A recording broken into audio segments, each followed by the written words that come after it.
Hi, ഇന്ന് നമ്മൾ പിന്നെ എനർജെക്സ് ഓർഗാനിക്കിൻ്റെ ആക്ഷൻ പ്ലാനിൽ നമ്മൾ ഇന്ന് ആറാമത്തെ ദിവസമാണ്. അപ്പം ഇന്ന് നമ്മൾ പറയുന്നത് ഇങ്ങനെയാണ് ഒരു ഹെർബൽ പ്രൊഡക്റ്റാണ് എന്ന് എങ്ങനെ നമുക്ക് തിരിച്ചറിയാൻ പറ്റും എന്നുള്ളതാണ് ഇന്ന് നമ്മൾ നിങ്ങളായിട്ട് പങ്കുവെക്കുന്നത്.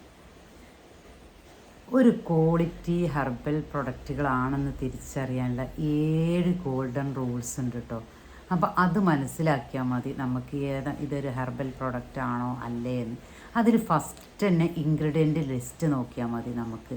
അതിൽ നമ്മൾ എന്തൊക്കെ നല്ല നമ്മൾ മനസ്സിലാക്കുമല്ലോ, നമുക്കറിയാലോ ഏകദേശമൊക്കെ നല്ല ഇൻഗ്രീഡിയൻറ്റുകൾ, നല്ല സസ്യജാലങ്ങൾ എന്തൊക്കെയാണ്, സസ്യങ്ങൾ എന്തൊക്കെയാണ്, അതൊക്കെ ഒരു ഹെർബൽ പ്രൊഡക്റ്റുകളിൽ ഉപയോഗിക്കുന്ന സസ്യങ്ങൾ ഏതൊക്കെയാണ് ഇതിൽ ഉപയോഗിച്ചിട്ടുള്ളത് എന്നുള്ളൊരു ഇൻഗ്രീഡിയൻ്റ് ലിസ്റ്റിൽ നമ്മൾ ശ്രദ്ധിക്കുക, നോക്കുക. അതുതന്നെയാണ് ഫസ്റ്റത്തെ റൂള്.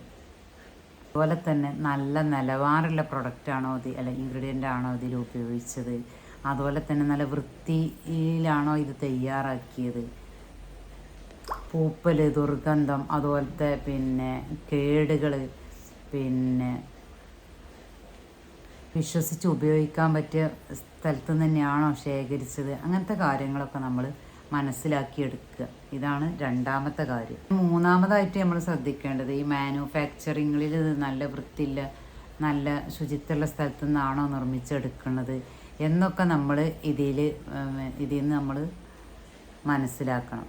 ഓരോ ബാച്ചിലും നല്ല ശുചിത്വത്തിലും നല്ല വൃത്തിയിലൊക്കെയാണോ അവർ നിർമ്മിച്ചെടുക്കണത് എന്നുള്ള കാര്യങ്ങളും നമ്മൾ ശ്രദ്ധിക്കാൻ നോക്കണം. നിർമ്മിക്കണ സമയത്തുള്ള ക്വാളിറ്റി കൺട്രോളൊക്കെ പാലിച്ചിട്ടാണോ ഇത് നിർമ്മിക്കുന്നത് എന്നുള്ള കാര്യങ്ങളും നമ്മൾ ശ്രദ്ധിക്കണം. പിന്നെ നമുക്ക് അതിൻ്റെ ലേബിൾ ശ്രദ്ധിച്ചാൽ മനസ്സിലാവും ഇതെന്നാണ് ഉണ്ടാക്കിയത്, എത്രാമത്തെ ബാച്ചാണ്, ഇതെന്തൊക്കെ ഇൻഗ്രീഡിയൻറ്റുകൾ കൊണ്ടാണ് ഉണ്ടാക്കിയിട്ടുള്ളത് എന്നുള്ള കാര്യങ്ങളൊക്കെ ലേബലിൽ കൃത്യമായിട്ട് എഴുതിയിട്ടുണ്ടാവും, ഡേറ്റ് അടക്കം. അതൊക്കെ നമ്മൾ ശ്രദ്ധിച്ച് മനസ്സിലാക്കണം. പിന്നെ ചില പരസ്യങ്ങളിൽ 3 ദിവസം കൊണ്ട് കലകൾ മാറും, അല്ലെങ്കിൽ 8 ദിവസം കൊണ്ട് നിങ്ങളുടെ പ്രശ്നങ്ങളൊക്കെ തീരും, അല്ലെങ്കിൽ 100% ഗ്യാരണ്ടി എന്നൊക്കെ പറഞ്ഞുള്ള പ്രൊഡക്റ്റുകളൊക്കെ ഉണ്ടാവും. അപ്പോൾ അതൊക്കെ വ്യാജാണെന്ന് നമ്മൾ സെൻസ് വെച്ച് മനസ്സിലാക്കാനുള്ള ഒരു കഴിവ് നമുക്ക് വേണം. എന്താ വെച്ചാൽ അങ്ങനെയൊന്നും ഒരു ഹെർബൽ പ്രൊഡക്റ്റുകൾക്ക് കൊടുക്കാൻ നമുക്ക് സാധിക്കില്ല. അതുപോലെ തന്നെ പ്രൊഡക്റ്റിന് വാസനക്ക് മാറ്റമുണ്ടോ, നിറത്തിന് മാറ്റമുണ്ടോ, അതുപോലെ തന്നെ അതിൻ്റെ എണ്ണ എന്തൊക്കെ വേറെ ആവുന്നുണ്ടോ, അങ്ങനത്തെ കാര്യങ്ങളൊക്കെ നമ്മൾ ശ്രദ്ധിക്കുക. അതുപോലെ തന്നെ പ്രൊഡക്റ്റ് ഉപയോഗിക്കാൻ നമുക്ക് നല്ല സൗകര്യപ്പെടുന്നുണ്ടോ, അതുപോലെ തന്നെ പ്രൊഡക്റ്റ് ഉപയോഗിച്ചിട്ട് നമുക്ക് എന്തെങ്കിലും ഇറിറ്റേഷൻ വരുന്നുണ്ടോ, ഉപയോഗിക്കുന്ന സമയത്ത് നമുക്ക് നല്ല റിസൾട്ട് കിട്ടുന്നുണ്ടോ എന്നുള്ള കാര്യങ്ങളൊക്കെ നമ്മൾ ശ്രദ്ധിച്ച് ചെയ്യാൻ നോക്കുക. ഇതിൽ നിന്നൊക്കെ നമുക്ക് മനസ്സിലാക്കാൻ പറ്റണ എന്താണെന്ന് വെച്ചാൽ ഒരു ക്വാളിറ്റി ഉള്ള ഒരു ഹെർബൽ പ്രൊഡക്റ്റ് ആണെങ്കിൽ അതിന് നല്ല റോ മെറ്റീരിയൽ ചേർത്ത് നല്ല സുരക്ഷിതമായ നിലവാരത്തിൽ അത് മാനുഫാക്ചറിങ് ചെയ്ത് നല്ലൊരു ലേബലിങ്ങും അതുപോലെ തന്നെ ക്വാളിറ്റി ഉള്ളൊരു സ്ഥിരതയുള്ള ഫലങ്ങളൊക്കെ തരുന്നതിൻ്റെ ഒരു സംയോജനമായിരിക്കും.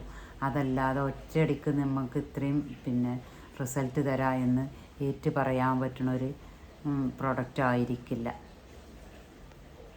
അപ്പം ഇതിൽ നിന്നൊക്കെ നമുക്ക് മനസ്സിലായത് എന്താണ്, നല്ലൊരു ഹെർബൽ പ്രൊഡക്റ്റ് ആണ് എന്നുണ്ടെങ്കിൽ അതിന് നല്ല ക്വാളിറ്റിയിലെ ഇൻഗ്രീഡിയൻറ്റുകൾ ഉപയോഗിച്ച് നല്ല വിശ്വസ്തയോടെ നല്ല വൃത്തിയിൽ നല്ല സുരക്ഷിത ബോധത്തിൽ നല്ല ലേബലിങ്ങിൽ നല്ല നിയമങ്ങളും ചട്ടങ്ങളൊക്കെ പാലിച്ച് തയ്യാറാക്കിയതാണ് എന്നുള്ള എല്ലാ കാര്യങ്ങളും നമുക്ക് ആ പ്രൊഡക്റ്റിൽ നിന്ന് മനസ്സിലാക്കാൻ പറ്റണം. ഇങ്ങനെയാണ് നമ്മളൊരു നല്ല പ്രൊഡക്റ്റ് ആണോ ഇല്ലേ എന്നുള്ള കാര്യങ്ങൾ നമ്മൾ മനസ്സിലാക്കൽ.